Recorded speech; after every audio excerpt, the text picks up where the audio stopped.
Selamat pagi semua. Sebelumnya saya mengucapkan terima kasih kepada para undangan Hiring Partner, kakak-kakak instruktur, dan kawan-kawan Batch 20 untuk menyempatkan waktunya menghadiri presentasi proyek kami pada hari ini.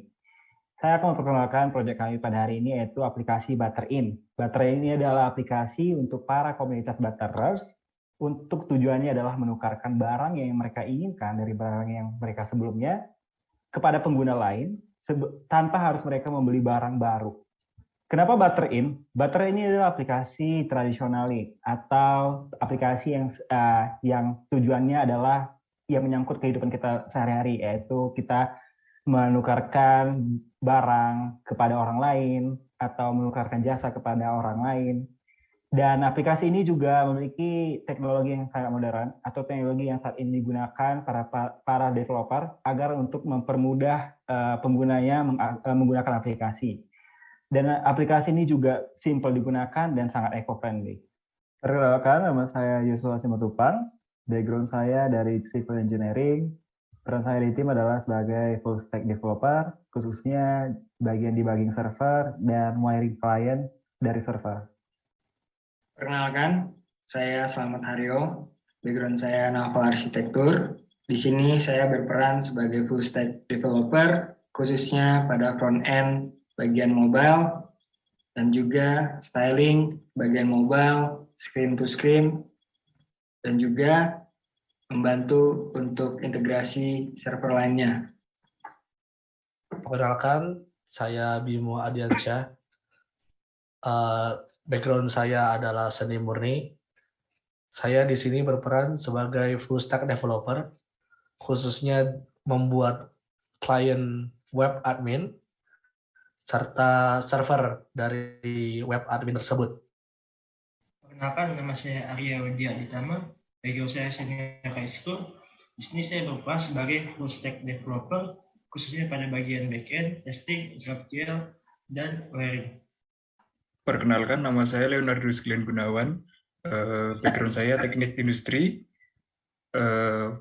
Saya di bagian full stack di project ini, khususnya di fitur live chat dan push notification.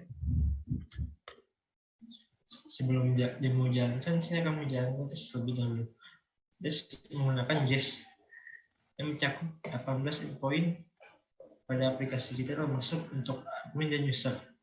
Ekspektasi penyelesaian tes tersebut adalah 90 ke atas, dan tes yang kita jalankan sudah mencukupi kriteria tersebut, yang berarti server kita stabil untuk dijalankan. Pada bagian ini saya akan menjelaskan bagaimana aplikasi kami menggunakan OR Google untuk login or register para user yang ingin mengakses aplikasi Butterin. Ketika dia continue dengan Google, maka seluruh data yang pada Google akan dikirim ke database untuk disimpan ke dalam database. Sehingga ketika user nanti akan kembali login, dia tidak akan perlu lagi mengirim data Google-nya ke dalam database. Database sendiri akan mengembalikan akses token yang akan nantinya sebagai memvalidasi untuk user lebih mengakses fitur-fitur yang ada pada dalam Butterin. Ketika user telah mendapatkan akses tokennya, maka user akan bisa menambahkan item yang ke dalam aplikasi, dan dia juga akan bisa mengupload gambar dari device-nya ke dalam aplikasi menggunakan API ImageKit. Setelah user telah menambahkan item atau menambahkan gambar ke dalam form, maka nantinya akan diberitahukan ke dalam admin untuk memberitahukan bahwa user telah menambahkan item dan meminta validasi untuk item yang telah ditambahkannya. Statusnya akan berstatus pending ketika user telah menambahkan itemnya ke dalam My Ads. Ya, sebagai admin, nanti kita akan mendapatkan email notifikasi dari email app. Dari sini kita bisa lihat kalau ada user yang asking for approval. Jadi gurunya admin antara login ke akun mereka, lalu melihat yang tadi belum di-approve, yang berarti statusnya masih pending. Ya, misalkan ini admin bisa lihat semua image yang diupload dan melihat apakah image-image appropriate dengan item yang dijual, apakah deskripsinya appropriate, kategori appropriate. Jika semua sudah aman, status bisa diganti menjadi accepted. Ini akan bisa dilihat oleh semua user. Kalau itemnya tidak aman, ini bisa diganti menjadi rejected, yang berarti dalam 7 hari akan di-delete di database. Jika ini saya ganti accepted,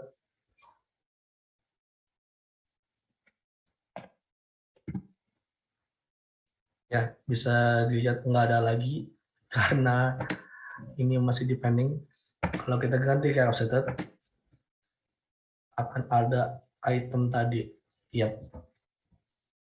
Selain itu admin juga bisa menambah admin lain, tapi ini hubungannya sama ekspansi jika ada personil baru yang masuk ke kelompok kita. Ya, kemudian saya akan menjelaskan tentang demo aplikasi, khususnya pada chat sama push notification. Ya, ini ceritanya user yang mau melihat barang yang mungkin bisa di-barter, kita bisa dilihat di home, dan ini ada kategori. Nah, kita coba pilih fashion, kita coba pilih ini, jeans. Di sini ada detailnya, terus ini ada description yang bisa dilihat lebih detail. Nah, kemudian ini chat yang bisa dilakukan langsung ke user yang memiliki item. Chat ini sudah terintegrasi dengan push notification yang akan muncul di device yang satunya ini. Ya, nanti bentuknya seperti ini. Yang ini. Ya. Chat ini data dari chat ini disimpan langsung di server, dan chat ini sudah by room. Jadi user lain tidak bisa melihat chat antar kedua user ini. Pada video kali ini, ketika user sudah tertarik dengan barang user lawannya, maka dia akan melakukan pengajuan barter dan memilih barang-barang yang ingin dipilihnya untuk dibarter dengan barang lawannya.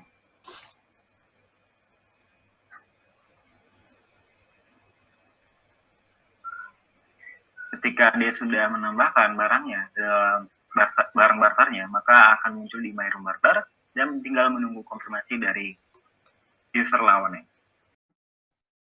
Baik, di sini saya akan menjelaskan tentang workflow dari aplikasi Barter-in, di mana aplikasi ini terbagi menjadi dua sisi, yaitu sisi customer dan juga admin.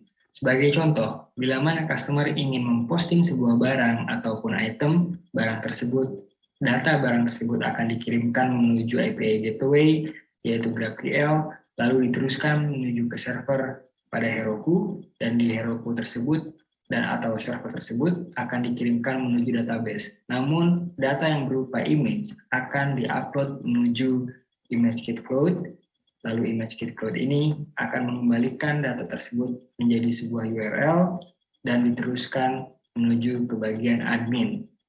Admin sendiri akan menerima data tersebut dengan status pending, dan admin akan mensortir barang tersebut. Bila mana barang tersebut sudah qualified, akan berubah menjadi accepted. Bila mana barang tersebut unqualified, akan berubah menjadi statusnya rejected. Lalu pada bagian customer, barang-barang yang sudah ada tersedia di sini adalah barang-barang yang berstatus accepted. Yang berstatus rejected tidak akan ditampilkan dan tidak bisa dilihat oleh semua pengguna. Front-end tech stack yang kami gunakan terbagi menjadi dua bagian, yaitu bagian mobile dan juga web. Pada bagian mobile, kami menggunakan React Native untuk framework-nya, lalu Google Out Login sebagai tag untuk loginnya, lalu Socket.io untuk chat-nya, dan juga Apollo Client untuk wiring dan Expo sebagai pendukungnya. Pada bagian webnya, kami menggunakan framework React.js, lalu juga Apollo Client untuk wiringnya, lalu Firebase untuk deploy-nya, dan juga Bootstrap UI untuk framework UI-nya. Untuk backend teknologi yang kita gunakan adalah sebagai berikut, yaitu Heroku sebagai cloud, SQL sebagai ORM, Express.js sebagai framework, PostgreSQL sebagai database, JWT sebagai authentication, ImageKey sebagai untuk upload image, Bigcrypt untuk hash password, GraphQL sebagai penghubung server dan client, Redis untuk chat, Jest untuk testing, Socket.io untuk real-time chat. Sekian dari kelompok kami, terima kasih.